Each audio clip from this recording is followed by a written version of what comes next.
Oi pessoal, tudo bem com vocês? No vídeo de hoje eu vou contar minha experiência de morar de aluguel. Eu sei que na internet existe essa briga, vale a pena ter casa própria ou vale a pena morar de aluguel. A classe média sente-se muito na necessidade de ter a casa própria, então eu me incluo nisso. E a gente tem aí os educadores financeiros, grandes canais no YouTube, como Thiago Negro, Bruno Perini, que incentivam as pessoas a morarem de aluguel, porque a casa própria sairia muito mais caro. Bom, a minha experiência eu vou trazer totalmente pessoal e com valores também. Pra quem não sabe, eu morei muitos anos de favor na casa da minha avó desde que eu nasci, então a minha avó praticamente me criou.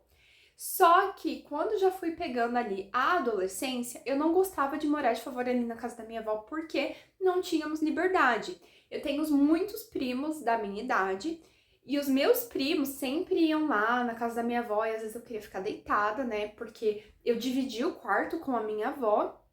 E aí, muita gente na casa, rodando a casa o tempo todo, eu não conseguia às vezes fazer o que eu queria, então eu tinha que sair do quarto para conseguir interagir. Quando eu consegui um emprego um pouco melhor para minha vida, que foi lá no ano de 2022, eu falei, bom, agora eu acho que eu me sinto preparada para sair da casa da minha avó e buscar ter a minha liberdade. Desde quando eu era pequena, o meu maior sonho era ter um quarto meu, porque a maioria das minhas amigas tinham um quarto próprio e elas pintavam o quarto de rosa, conseguia decorar o quarto. Eu, na casa da minha avó, e eu dormia no mesmo quarto que a minha avó, eu não tinha liberdade de nada disso. Então, minha avó tinha um guarda-roupa, a cama e era isso, né?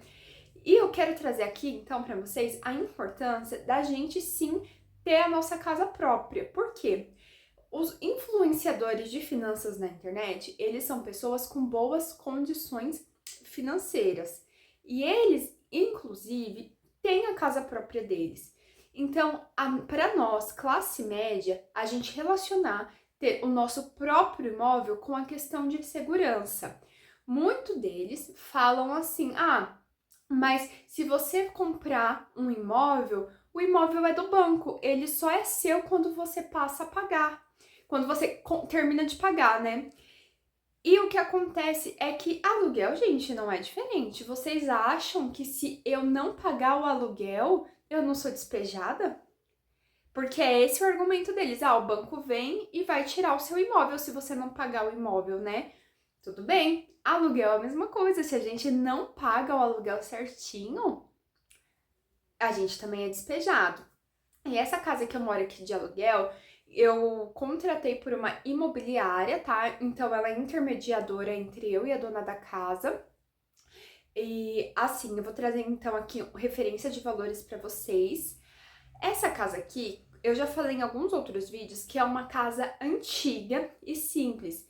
E a casa é muito boa, é uma casa grande, eu gosto.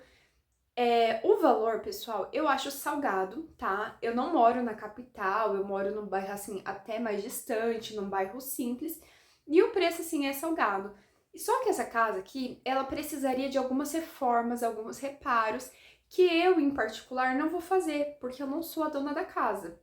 Então, por exemplo, o dono dessa casa aqui levantou um muro enorme e essa casa não entra luz do dia.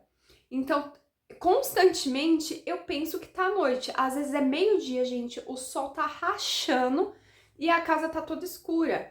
Se você não acende a luz, você não consegue ter visibilidade das coisas e às vezes acaba até se tropicando aqui dentro da casa. Essa casa aqui tem problema de umidade, né? Então, assim, problema com mofo, porque é uma casa de corredor, não entra a luz do dia. Então, assim, precisaria de alguns reparos do qual eu não vou me meter porque a casa não é minha, tá? E aí também já entra o ponto. Se eu tivesse meu próprio imóvel, com certeza eu faria os reparos que eu acho que são necessários. Mas em questão de valores, quando eu vim morar nessa casa, né, eu tava pagando ali por volta do aluguel de R$ 1.300, mas eu precisei de um seguro fiança, tá? E o seguro fiança, para mim que sou jovem, lá em 2022, que na época eu tava dos 22 para os 23 anos estava de R$ 150. E aí, isso também entra no nosso cálculo, porque às vezes você tá pensando que você vai morar de aluguel e é só o valor do aluguel. Não, se você não tiver um fiador, você vai precisar do seguro fiança. E de acordo com a sua idade, se você passou dos 50 anos, o seguro fiança dobra. Então, por exemplo, na minha época, o seguro fiança, quando estava lá de 22 para 23 anos, foi de 150. Mas para uma pessoa de 50 anos, o seguro fiança já ia para 360. Então, são coisas que você tem que pesar no bolso, tá? Eu também não sei porquê, eu já tentei conversar com com a imobiliária, mas eu também pago anualmente o seguro incêndio. Esse ano, se eu não me engano, o seguro incêndio foi de R$ 260, fora o seguro da Tokio Marine. Então, assim, tá começando a pesar bastante a questão de morar de aluguel. Então, meu maior objetivo é eu conseguir o meu próprio imóvel, né? Realizar esse sonho pessoal meu, que tá muito atrelada a eu me sentir segura, tendo a certeza que ninguém vai me expulsar, tendo certeza que eu não serei despejada, né? Então, eu vou colocar aqui uma tabela de valores, tá? Para quem não sabe quais são os custos atrelados, então, a morar de aluguel. Não é só você pagar o aluguel, né? Tem outros custos atrelados. Lembrando que essa casa que eu encontrei foi uma casa ok e foi por uma imobiliária. Talvez você possa, então, alugar direto com o dono essa casa, não ter uma imobiliária por trás, para ver se reduz os custos, né? Porém, é tudo aí coisas que você precisa rever. O que acontece é que às vezes o brasileiro tá tão acostumado com pouco, com mínimo. A gente, como brasileiro, tem essa herança aí de escravidão mesmo. Então, assim, a gente não se sente merecedor de termos coisas um pouco melhor.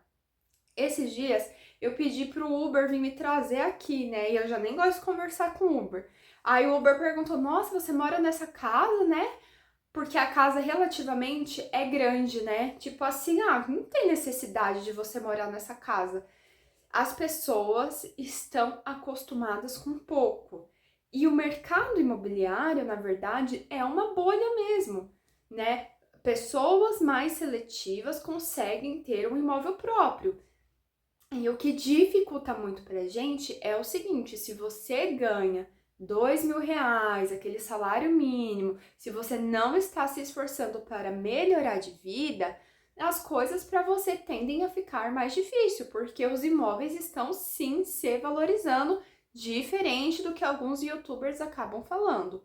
Para isso, eu te sugiro que você clique nesse link aqui abaixo, que eu vou deixar nos comentários fixado, para o meu e-book gratuito. E também vou pedir para que você coloque a sua opinião. Você quer comprar um imóvel ou você acha que a melhor vantagem é morar de aluguel? É claro, cada caso é um caso. E aí eu trouxe a minha situação para que vocês possam refletir. Então, obrigada por ter me assistido até aqui e um beijão!